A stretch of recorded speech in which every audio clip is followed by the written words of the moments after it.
अस्सलाम वालेकुम everyone. First year computer science में आज का जो हमारा लेक्चर है वो है एक्सेस मॉडिफायर्स, कंस्ट्रक्टर, डिस्ट्रक्टर, ये सारा कुछ हम छोटे छोटे कॉन्सेप्ट पढ़ेंगे। ठीक हो गया। ये लास्ट हमने ऊप का कॉन्सेप्ट पढ़ रहे थे, ये भी ऊप के कॉन्सेप्ट में ही आता है। ठीक है, तो हमारा creating classes and object clear हो गया था। अब नेक्स्ट टॉपिक है एक्सेस मॉडिफायर्स। तो एक्सेस मॉडिफायर्स क्या होते हैं? कीवर्ड्स होते हैं, आप कह सकते हो, जो क्या करते हैं, जो डिफ़ाइन करते हैं क्लासेस की एक्सेसिबिलिटी। ठीक है, मेथड्स की एक्सेसिबिलिटी और वेरिएस की एक्सेसिबिलिटी, कि हमने कब कब उन्हें एक्सेस करना है, वो ये चीज़ डिफ़ाइन करते हैं। ठीक है, अब पाइथन में ना काफ़ी ज़्यादा एक्सेस मॉडिफायर्स होते हैं। कौन कौन से होते हैं? पब्लिक होते हैं, प्रोटेक्टेड होते हैं, प्राइवेट होते हैं। हम बारी बारी तीनों को देखेंगे। सबसे पहले पब्लिक क्या होता है? एट्रीब्यूट्स और मेथड जो क्लास के बाहर से हम एक्सेस कर सकते हैं उसको कहते हैं पब्लिक। यानी वो सबको शो होगा, वो कोई भी ऐसा नहीं है कि पब्लिक चीज़ क्या होती है? आप लोग सोशल मीडिया यूज़ करते हो, तो अगर हमने उसको पब्लिक सेट किया हुआ है तो सारे, अगर कोई हमारा फ्रेंड नहीं भी है तो वो हमारी प्रोफाइल देख सकता है। ठीक है, तो यानी कोई बाहर का बंदा भी। तो ये इसमें क्या होता है? पब्लिक मॉडिफायर्स में जो एट्रीब्यूट्स और मेथड्स होते हैं वो क्लास के बाहर से भी एक्सेसिबल होते हैं। जैसे देखें, क्लास हमने बनाई है कार नाम की। ठीक है, और हमने क्या किया है? Define self dot colour colour, यानी ये एक पब्लिक प्रॉपर्टी है, ये हर कोई देख सकता है, हर कोई जान सकता है। ठीक है, तो अगर हम चाहते हैं कि हमारे पास कुछ लाइक बस कुछ सब क्लासेस उसको देख सकें, ठीक है, या हम जिस बंदे को, जैसे वही सोशल मीडिया वाली एग्जांपल, कि अगर हम चाहते हैं कि हमारी स्टोरी सिर्फ ये वाले बंदे देखें तो वो किस में आता है? वो हम हिडन में लगा देते हैं ना, ऐसा ही है ना, मतलब वो प्राइवेट स्टोरी हो जाती है। तो प्रोटेक्टेड में सॉरी वो आता है। ठीक है, तो उसमें क्या होता है? जो एट्रीब्यूट्स और मेथड्स होते हैं हमारे पास, वो क्लास में से एक्सेसिबल होते हैं और उसकी सब क्लासेस में से भी। ठीक है, क्लास में भी एक्सेसिबल होंगी और उसकी सब क्लासेस में, यानी वो प्रोटेक्टेड है, वो फुली प्रोटेक्टेड है, जिसको हम दिखा रहे हैं वही देख रहा है। ठीक है, तो ये देखें, अभी इसके एग्जांपल में उन्होंने क्या किया है कि सेल्फ डॉट प्रोटेक्टेड वेरिएबल 20। ठीक है, तो अब ये सिर्फ उसी को शो होगा जिसको हम दिखाना चाहेंगे, यानी ये एट्रीब्यूट्स हैं प्राइवेट, पब्लिक और प्रोटेक्टेड। नेक्स्ट है हमारे पास एंड में प्राइवेट। प्राइवेट क्या होता है? प्राइवेट क्या होता है जी? प्राइवेट ये होता है कि एट्रीब्यूट्स और मेथड जो क्लास के बाहर से एक्सेसिबल नहीं है वो फुली प्राइवेट है, कोई बाहर का बंदा उन्हें नहीं दे सकता। ठीक है, तो हम उसके लिए क्या करते हैं? डबल अंडरस्कोर प्राइवेट एट्रीब्यूट्स के लिए हम यूज़ करते हैं। ठीक है, तो वो एक क्या हो जाती है? प्राइवेट प्रॉपर्टी हो जाती है हमारे पास। ठीक है, तो अगर कलर हमारे पास प्राइवेट है, इसका मतलब है कि ये डायरेक्टली हम क्लास के बाहर से एक्सेस नहीं कर सकते। तो ये हम मेथड जो है ना, ये वाला गेट कलर सेल्फ यूज़ करेंगे प्राइवेट प्रॉपर्टी को एक्सेस करने के लिए। जब भी हमने प्राइवेट प्रॉपर्टी कोई भी उधर से कोई चीज़ एक्सेस करनी है तो हम क्या करेंगे? गेट कलर जो है ये वाला फंक्शन, ये वाला मेथड यूज़ करेंगे। ठीक हो गया।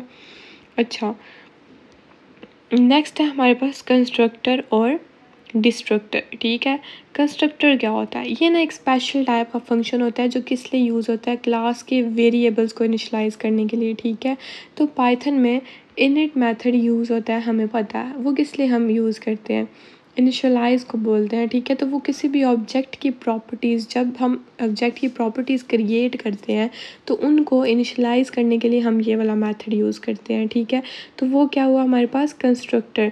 तो बेसिकली जब भी हमने क्लास वेरिएबल्स या ऑब्जेक्ट की प्रॉपर्टीज़ को इनिशियलाइज़ करना होता है तो हम क्या यूज़ करते हैं? कंस्ट्रक्टर। ठीक है, क्लास के वेरिएबल्स को इनिशियलाइज़ करने के लिए, ऑब्जेक्ट की प्रॉपर्टीज़ को इनिशियलाइज़ करने के लिए। ठीक हो गया। नेक्स्ट है हमारे पास डिस्ट्रक्टर। ठीक है, उसके लिए हम कौन सा कीवर्ड यूज़ करते हैं? ये सॉरी कीवर्ड नहीं, ये मेथड यूज़ करते हैं हम। ठीक है, यानी डिस्ट्रक्टर डल का, इसको तबाह कर दो। ठीक है, जब भी हमने ऑब्जेक्ट डिलीट करना है, वहाँ हम ऑब्जेक्ट की प्रॉपर्टीज़ इनिशियलाइज़ कर रहे थे, क्रिएट कर रहे थे, यहाँ हम क्या करते हैं? डिलीट करते हैं।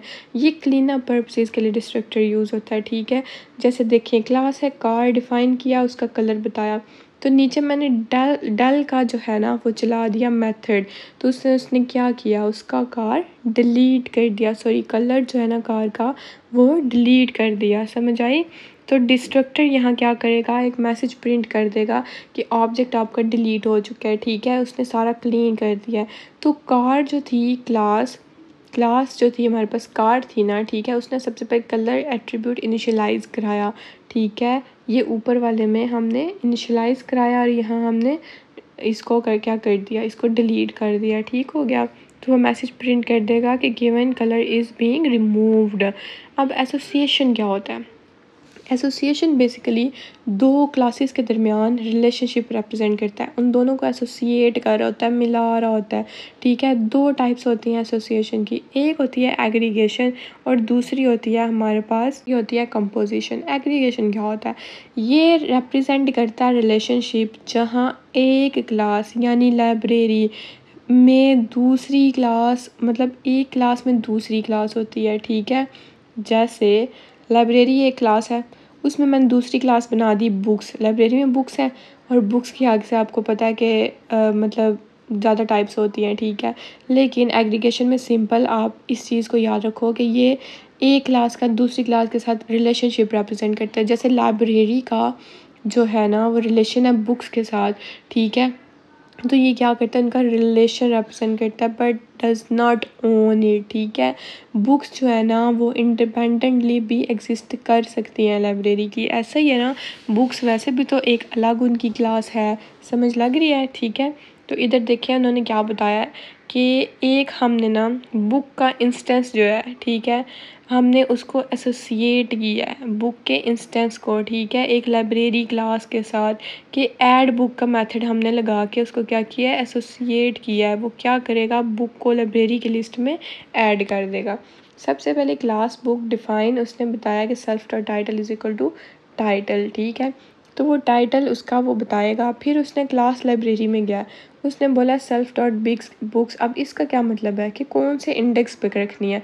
तो अगर हालिया तो वो सबसे एंड पे रख देगा उसको, ठीक है। यानी ये लिस्ट है ना बुक्स की, ये तो एंड वाली जगह जो हालिया होगी ना वो उधर उसको अपेंड कर देगा, अपेंड बुक, ठीक है। तो जो नई बुक है वो क्या हो जाएगी, लाइब्रेरी में ऐड हो जाएगी। कंपोजिशन क्या होता है, ये ना रिप्रेजेंट करता है वो रिलेशन जहाँ एक क्लास उसमें दूसरी क्लास होती है, ठीक है, उसके बगैर वो क्लास एग्जिस्ट नहीं कर रही। अब देखो जैसे एग्जांपल है हाउस और रूम की, तो रूम एग्जिस्ट कर सकते हैं घर के बगैर? घर होगा तभी तो कमरे होंगे ना, अगर घर ही नहीं है तो कमरे किधर से होंगे, समझ लगी। तो ये क्या है, कंपोजिशन, ठीक है, कंपोजिशन। अब इसमें एग्जांपल देखिए उन्होंने किस चीज़ की दी हुई है कि इस कोड की, कि ये क्या कह रहा है, ये कंपोजिशन मतलब ये कंपोजिशन की एग्जांपल है जिसमें हमने एक हाउस क्रिएट किया है, ठीक है, जिसमें रूम्स हैं और हर एक रूम रिप्रेजेंट कर रहा है, लाइक लिविंग रूम है, बेडरूम है, डाइनिंग रूम, कुछ भी, ठीक है। तो हाउस क्लास डिपेंड कर रहा है रूम क्लास में कि हम उसके कंपोनेंट्स को डिफाइन करें। सबसे पहले क्लास रूम उसका नेम, फिर क्लास हाउस, ठीक है, फिर रूम्स बताया कि कौन कौन से रूम है, प्रिंट कर दिया कि house with rooms created. I hope आप लोगों को समझ आ रही होगी। नेक्स्ट है जी इनहेरिटेंस। अब इनहेरिटेंस क्या करता है हमारे पास, इनहेरिटेंस अलाउ करता है एक क्लास को। अच्छा, इनहेरिटेंस है ना जो, उसका मैं सिंपल और क्लियर आपको बताऊं तो देखिए, जैसे हम बोलते हैं ना कि ये चीज़ इनहेरिटेड है या ये चीज़ इनहेरिटेंस में है या कुछ भी ऐसा, कि जो चीज़ हमें बड़ों से मिली हो वो इनहेरिटेड होती है, ठीक है। कि ये चीज़ तो आ रही है, ये चीज़ तो ऐसे ही आ रही है, ऐसे ही चलेगी, ये तो हमें बड़ों से मिली है, ठीक है। तो इनहेरिटेंस अलाउ करती है एक क्लास को कि वो मेथड्स और एट्रीब्यूट्स दूसरी क्लास से इनहेरिट कर सकें, ठीक है। ये प्रमोट करता है कोड रीयूज़, यानी अगर पहले से मेथड और एट्रीब्यूट्स बने हुए हैं तो हम उनको उधर से इनहेरिट कर लें, उस कोड को रीयूज़ कर लें, ठीक है। और एक हायरार्किकल रिलेशनशिप क्लासेस में क्रिएट हो जाता है। जैसे देखें हमारे पास एग्जांपल है एनिमल क्लास की, मैंने एक बनाई है, ठीक है। उसमें मैंने क्या किया, उसमें मैंने एक फंक्शन लगाया मेक साउंड का, कि जोन सा एनिमल बोलेगा उसका साउंड प्ले कर दो, ठीक है। तो फिर मैंने क्लास बनाई डॉग की, उसमें मैंने एनिमल लिख दिया। फिर मैंने क्लास बनाई कैट की, उसमें एनिमल मैंने उसमें लिखा, ठीक है।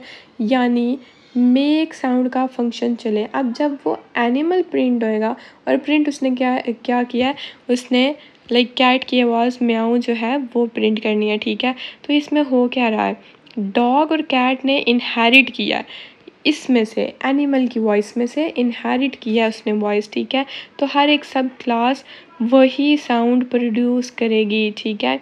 यानी मेक साउंड का फंक्शन हमने उधर से किया। तो जब डॉग वाली क्लास चलेगी, जब डॉग वाला एनिमल, लाइक डॉग एक एनिमल है ना, तो जब डॉग जो है वो उसकी आवाज़ आएगी तो वो क्या होगा, प्रिंट कर देगा कि बार्क। ठीक है, कि वो क्या है, वो बार्किंग ही करता है ना, ऐसा ही है ना।